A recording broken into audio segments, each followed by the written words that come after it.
So welcome to a brand new video. It's been a while since I've said that. I haven't updated this channel for a long time, and I'm going to explain exactly why in today's video.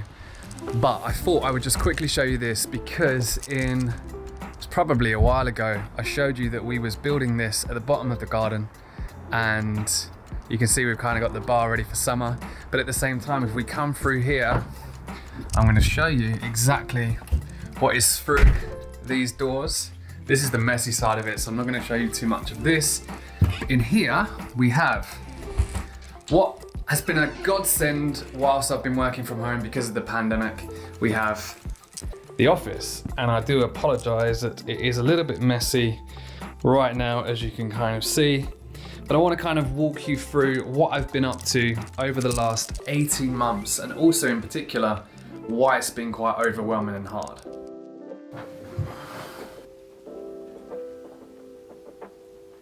So first things first, let's have a little look at this, because this surprised me the other day. What we're now seeing is the YouTube channel. And I want to talk through how it started, where it stopped, and essentially what's going to happen from this point forward. Because this really surprised me the other day.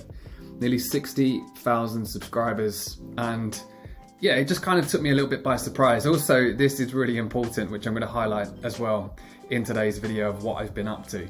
But let's just have a little look through some of the videos on the channel. So you can see I haven't updated YouTube for 9 months now, and essentially I was going through the channel the other day and I was looking through all of these old videos, and to be honest with you, when I go through all of these old videos I kind of cringe a little bit as well. But you can kind of see there's been a real, I would say, change in how I've managed this YouTube channel since the beginning. You know, the first video went live 6 years ago. It was how to make a photography blog, how to make a WordPress website, some more kind of around the tech, starting a business. Then we went into the style era of Paul McGregor, before we then went into more of the, I would say, self-improvement videos. You know, this here is a really iconic video for me 5 years ago. First time I shared the story of losing my dad to suicide on camera. Yeah, really iconic video, if I'm honest, because that's the first time that I put something out there in a video format as well. And to see 140,000 views is incredible, to think just potentially how many people have seen that video. But as you can kind of see, I went through then a lot more of self-improvement videos. Then I had Teddy, my second son, and I started to do this video series called First Year Dad. So I was like, I'm going to film myself for the first year. Didn't really last. Back to style, back to some more self-improvement, how to whiten your teeth, back to some more mental health videos. And then all of a sudden, yeah, a little bit of style, a little bit of business, a little bit of self-improvement. It's a mess, right? It's a mess. But at the same time, when we're looking at some of these statistics here, you know, and we're kind of looking at the channel views, it's incredible to me to see that 5.6 million views across the channel. And as I say, nearly 60,000 subscribers. So what's been going on? Why haven't I updated the channel for so long? And essentially, what's going to happen now? So what has been going on for the last 12 to 18 months? Well, I've been busy, I've been overwhelmed, I've been overstretched, and I want to give you a bit of an update on what's been going on. But more importantly, I want to share a lesson with you in this video, a lesson that I've had to learn, I guess, the hard way. And the lesson is the importance of work-life balance. And how do you find that balance? Is there such thing as a work-life balance as well? But for the last, I would say 18 months in particular, I've been extremely focused on growing the organization Every Mind at Work. You know, Every Mind was an idea that I had when I delivered a talk about my dad's story, my own journey of mental health to a bank in London. And I was on the train home and I just felt a little bit, I don't know, I felt a little bit down, as almost if, what is this organization going to do after I've left today? How do we create that, I guess you could say, the conversations within the workplace that don't really happen around mental health in a consistent way? How do we make employees within a business feel comfortable to talk openly about their mental health? And it started with an app that sits on employees' devices and on their phones.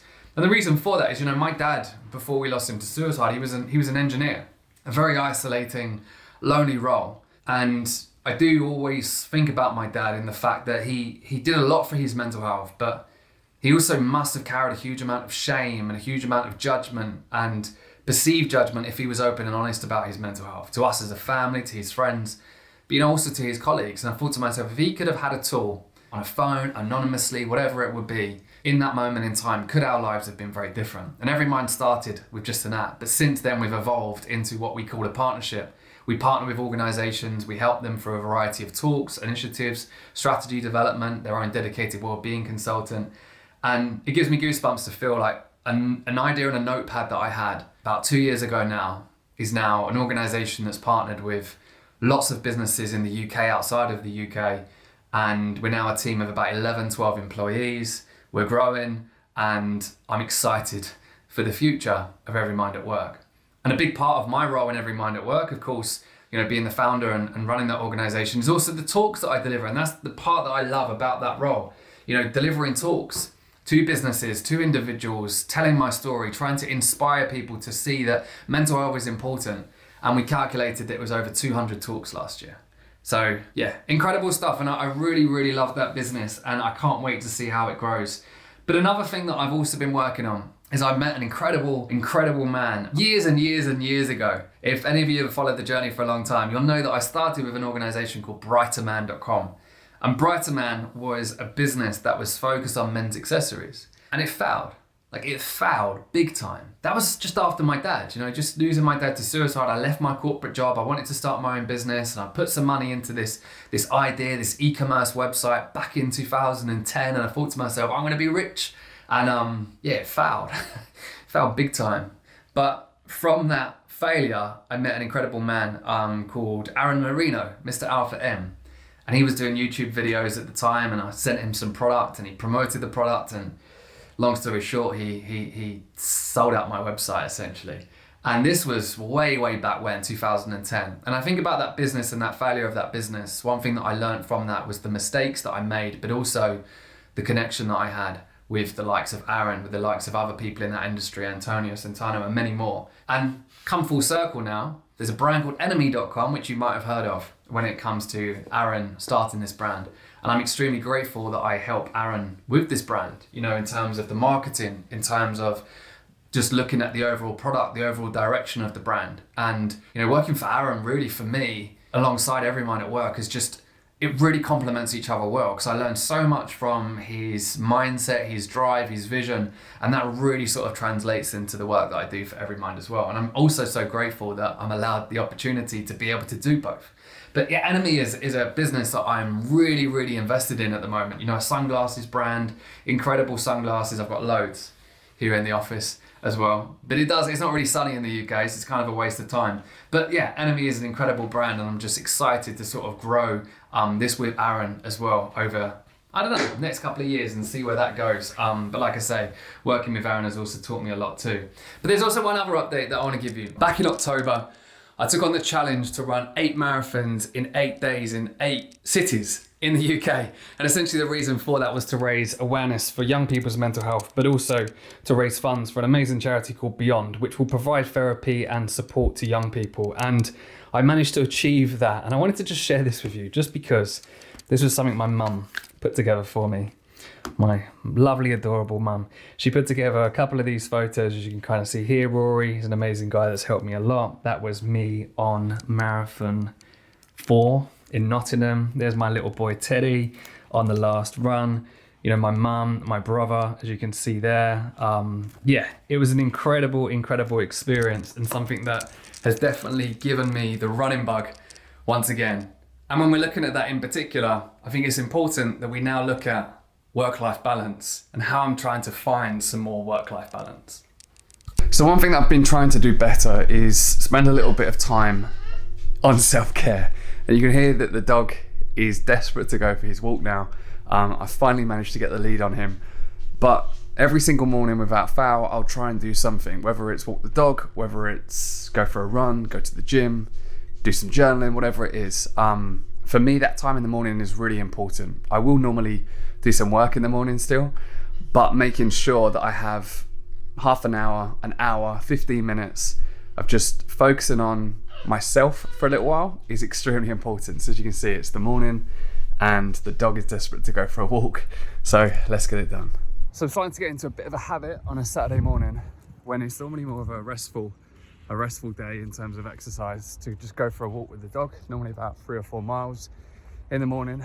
And we're getting into a bit of a habit where I can normally go to my local train station, which does some nice coffee, and they've taken a liking to little Rocky, and they normally give him like a pot of cream. Now me saying this, I'm probably not going to do it today, but it's the last couple of Saturdays. I've gone there for a cup of coffee while I'm on my walk, just to kind of, and sometimes I like going without music as well, because sometimes I feel like when you've got headphones in, it distracts you, but just a 3-4 mile walk in your own head allows you to develop more self-awareness, switch off a little bit more. Nice coffee, and then Rocky gets his cream. So it's just little things like that sometimes. It doesn't have to be overcomplicated. You can just make it simple.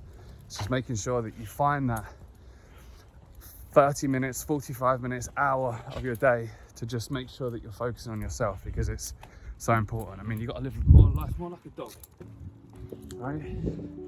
They sleep, they relax, they chill, they walk, they eat, and sometimes we overcomplicate life, right?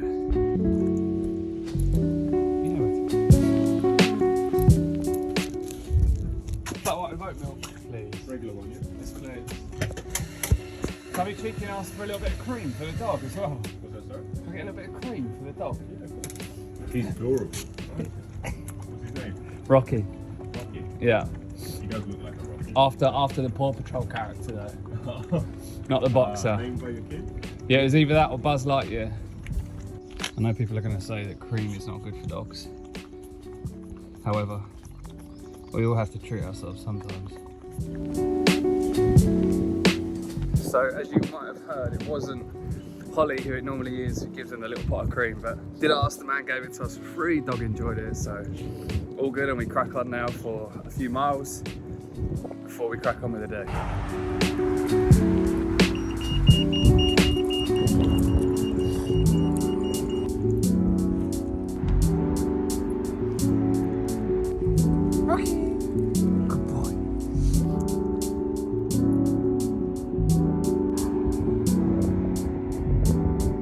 Shy of 4 miles, so I don't know, over 6k.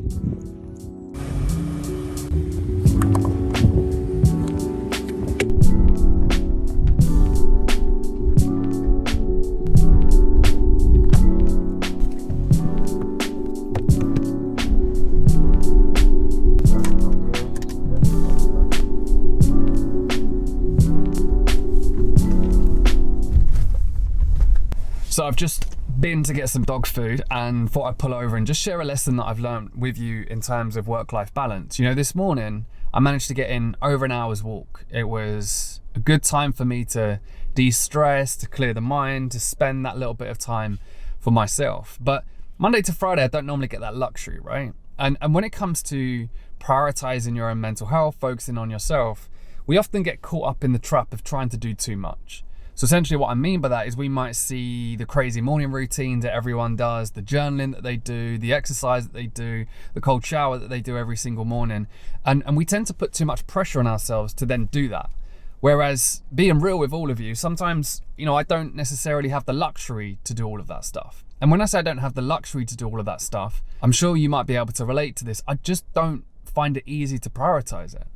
I wasn't educated or taught about the importance of mental health. I wasn't educated and taught the importance of spending time working on this. So everything else becomes before it. You know, my family's needs, my friends, my workload, my to-do list, my calendar, the stuff that's going on in the house, like all of those day-to-day responsibilities that we all have comes before my own self and my own mental health. But what I've learned over the last few years in particular is to really force it, really force it. Whether it's 10 minutes on a Tuesday morning, if that's all I've got, or whether it's, you know, half an hour after a work day, whatever I can try and do to squeeze in some self-care, I find that has a much better impact on my overall productivity and just how resilient I feel throughout the day, right? So it's not about overwhelming ourselves, trying to do too much, because what I tend to find is we end up doing nothing. All it is instead choose a non-negotiable, just one simple thing that you'll do every single day without fail proactively to make sure that you stay on top of this. And it's funny because when you look at productivity, and I think about, you know, Aaron, who is an absolute beast when it comes to the businesses that he's got and the workload that I'm sure he's got on his plate. You know, knowing Aaron, he makes sure that he goes for a run. He makes sure that he works out every single day.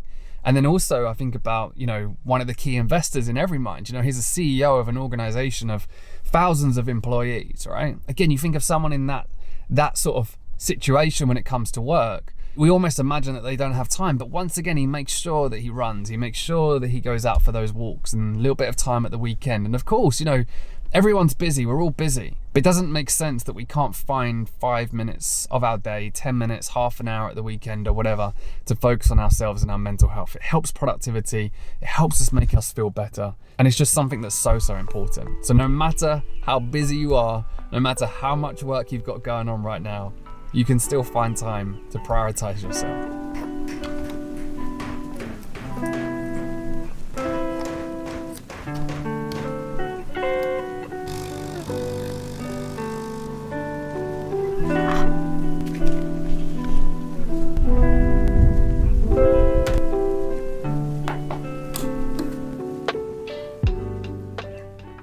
Nothing beats morning coffee, which is another tip for work-life balance.